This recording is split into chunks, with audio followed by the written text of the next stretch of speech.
ఒక బ్రదర్ సాక్ష్యం చెప్పారండి. వాళ్ళ అమ్మగారికి క్యాన్సర్ వ్యాధి.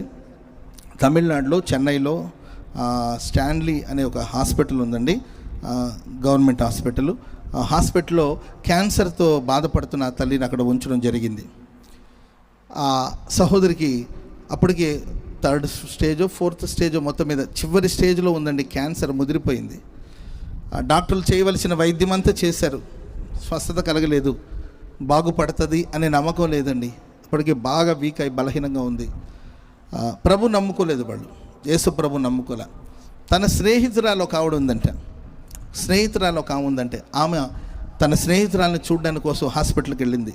చెన్నైలో హాస్పిటల్కి వెళ్ళి ఆ హాస్పిటల్లో బాధపడుతున్న ఆమెను చూసి, అమ్మాయి ఇప్పటి వరకు ఏదో భక్తి అని ఏదో చేసుకుని తిరిగావు, నేను ఇప్పటి వరకు ఎన్నో సందర్భాలు చెప్పాలని చూసినా నాకు అవకాశం రాలా, ఇప్పుడేమో డాక్టర్ నువ్వు చనిపోతావు అంటున్నారు, ఇప్పుడు కూడా నేను చెప్పకపోతే నా అంత దుర్మార్గులు ఇంకొక ఆమె ఉండరని ఇప్పుడు నేను నీకు చెప్పాలనుకుంటున్నాను. యేసుప్రభు నమ్ముకో అమ్మాయి, యేసుప్రభు నమ్ముకో, ఆయన మీద ఆధారపడు, ఆయన విశ్వసించు, నా యేసు నేను బాగు చేస్తాడు. స్తోత్రం చెప్పండి అందరు గట్టిగా.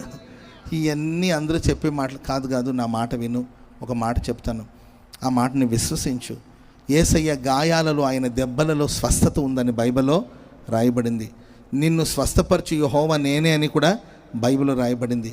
నువ్వేం చేయొద్దమ్మా, యేసు ప్రభుని మనసులో అనుకొని నీవు ఇప్పుడు గుడికి వెళ్ళమనో బాప్తిజమం పొందమనో అవన్నీ నేను చెప్పును. నీ పడకలో పడుకొని ఆయన చెప్పిన మాట గుర్తు చేసుకో. అయ్యా నేను స్వస్థపరిచి యెహోవా నేనే అని చెప్పినట్లు వాక్యంలో ఉంది కదా, నన్ను స్వస్థపరచయ్యా, నన్ను స్వస్థపరచు, నిన్ను స్వస్థపరచు యెహోవా నేనే, నిన్ను స్వస్థపరచు యెహోవా నేనే, నిన్ను స్వస్థపరచు యెహోవా నేనే అని చెప్పారు కదా, నన్ను స్వస్థపరచండి, అదే మాట నీవు చెప్పమ్మా అని చెప్పి ఆ మాట ఆమెకి నేర్పించి చిన్న ప్రార్థన చేసి ఆ తల్లి వెళ్ళిపోయారంట. ఆ స్నేహితురాలు వెళ్ళిపోయారు. మరణ పడకలో ఉన్న ఆ తల్లి రోజు ఇదే మాట, నిన్ను స్వస్థపరచు యెహోవా నేనే అన్నావుగా అయ్యా, యేసయ్యా నన్ను బాగు చేయి, నేను స్వస్థపరిచి ఇంకేం చేస్తుందండి, ఆపదలో ఉంది. ఇక డాక్టర్లు కూడా చేతులు ఎత్తేసారు, ఇక బతకదని చెప్పేశారు, ఇక తీసుకెళ్ళమని కూడా చెప్తున్నారండి. ఆమె ఆ మరణ పడకలో ఉండి, యేసయ్యా నిన్ను స్వస్థపరిచి యెహోవా నేనే అన్నావు కదా, నిన్ను స్వస్థపరిచి యెహోవా నేనే అన్నావు కదా, అయ్యా నన్ను స్వస్థపరిచయ్యా, నన్ను బాగు చేయయ్యా, నీ రెక్కల నీడలో ఆరోగ్యం ఉందంట కదా, నాకు దయచేయ్యా, నీ గాయాలలో స్వస్థత ఉందంట కదయ్యా, అది నాకు ఇవ్వని వాక్యాన్ని ఉచ్చరించి స్మరించి ఆమె ప్రార్థన చేయడం ప్రారంభించిందండి.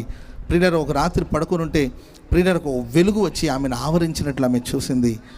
ఆ మరుసటి రోజు తన బెడ్ మీద నుండి ఆమె దిగి నడవడం ప్రారంభించింది. చెప్పలు కూడా అందరూ గట్టిగా హల్లెలూయా. హెల్దీగా ఒక 4-5 రోజులు హెల్దీగా తిరగడం ప్రారంభించిందండి. ఎవరికి అర్థం కాల. ప్రేమైన వారు డాక్టర్లు అందరూ వచ్చి పరీక్షించి చూసారండి, క్యాన్సర్ పూర్తిగా నయం అయిపోయింది. చెప్పట్లు కూడా అందరూ గట్టిగా హల్లెలూయా. ఆ తర్వాత హాస్పిటల్లో ఉన్న పేషెంట్లందరూ కూడా చూసి, అమ్మమ్మ మాకు కూడా కొంచెం ప్రార్థన చేయమ్మా, మాకు కూడా కొంచెం ప్రార్థన చేయమని ఆ వార్డులో ఉన్న వాళ్ళందరూ అడుగుతున్నట్టు. అమ్మ నాకే పెద్దగా ప్రార్థన రాదు, నా స్నేహితురాలు ఏదో నాకు ఒక ముక్క ప్రార్థన నేర్పించింది, ఆ ముక్క నేను స్మరిస్తూ ఉన్నాను, ఆ మాటను స్మరిస్తుంటే దేవుడు యేసు ప్రభు నన్ను బాగు చేశాడమ్మా అంటే ఆ ముక్క మాకు కూడా చెప్పి ఓ చిన్న ప్రార్థన చేయమని హాస్పిటల్లో ఉన్న వాళ్ళందరూ ఆమెను ప్రార్థన చేయమని ప్రారంభించారంట. ఆ తర్వాత ఆమె డిశ్చార్జ్ అయ్యి ఇంటికి వెళ్ళారండి. హాస్పిటల్ సిబ్బంది అంతా వచ్చారంట. ఎందుకంటే ఎలా సాధ్యం ఇది అంటే, మా వైద్యం వల్ల ఏమైనా ఈమెకి స్వస్థత కలిగిందా, మేము ఇచ్చిన వైద్యం వల్ల ఈమె క్యాన్సర్ నయమైపోయిందని చెప్పి ఆ సిబ్బంది అంతా కూడా ఆమె ఇంటికి వెళ్ళి అడిగారంట, ఎలా మా ట్రీట్మెంట్కి ఎలా ఉంది, సడన్గా నీవు బాగైపోవడానికి కారణాలు ఏంటంటే, అప్పుడు వాళ్ళు అన్నారు, బాబు మీరు వైద్యం చేస్తారు, నేనేం అనట్లేదు, మీరు నన్ను బాగానే చూసుకున్నారు, కానీ ఈరోజు నేను బాగుపడి బ్రతికి బట్ట కట్టడానికి కారణం ఏంటంటే, ఆ యేసు ప్రభు చెప్పిన మాటను నేను నా నోటితో ఒప్పుకొని ప్రార్థించడం ప్రారంభించాను. ఆ సర్వశక్తి గల దేవుడు నన్ను బాగు చేశాడు.